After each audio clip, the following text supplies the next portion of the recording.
Hi friends, good morning. Today మా ఇంట్లో special ఏం చేస్తున్నానంటే తోటకూర ఎగ్ వెల్లుల్లి కారం చేస్తున్నాను అనమాట. దానికి కావాల్సింది ఇంకా తోటకూర 2 కట్టలు తీసుకున్నాను, 6 ఎగ్స్ తీసుకున్నాను. ఇది వచ్చి ఆనియన్, పచ్చిమిర్చి, కరివేపాకు. స్టవ్ వెలిగించి బండి పెట్టుకున్నాను అనమాట. ఇప్పుడేమో ఆయిల్ వేసుకుందాం. ఆయిల్ అయితే హీట్ అయింది. దీంట్లోకి కొంచెం జీలకర్ర, ఎండుమిర్చి వేసుకుందాం.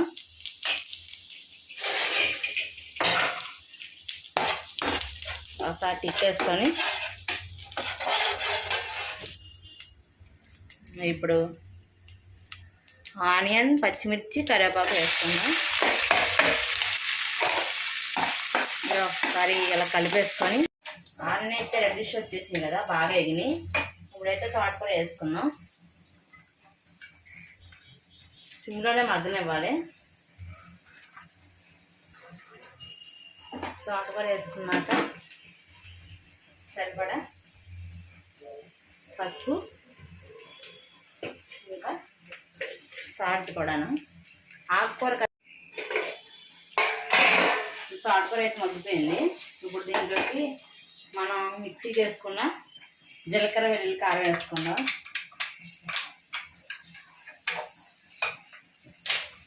వేసుకొని బాగా తిప్పుకుందాం మిక్స్ అయ్యేలాగా. ఈ వెల్లుల్లి కారం తోటకూరకు పట్టేదాకా ఒక 5 మినిట్స్ సిమ్లో పెట్టి మగ్గనిద్దాం. మూత వేసుకొని తోటకూర మగ్గింది కదా, ఇప్పుడు బీట్ చేసుకున్న ఎగ్ని వేసేసుకుందాం. ఎగ్ వేసుకొని ఒక 5 మినిట్స్ సిమ్లో మగ్గనిద్దాం. ఇలా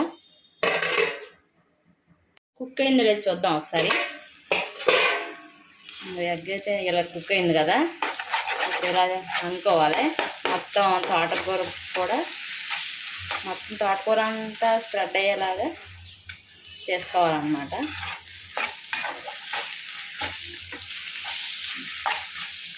ఇప్పుడు 5 మినిట్స్ మళ్ళీ సిమ్లో ఉంచి మూత వేసుకుందాం.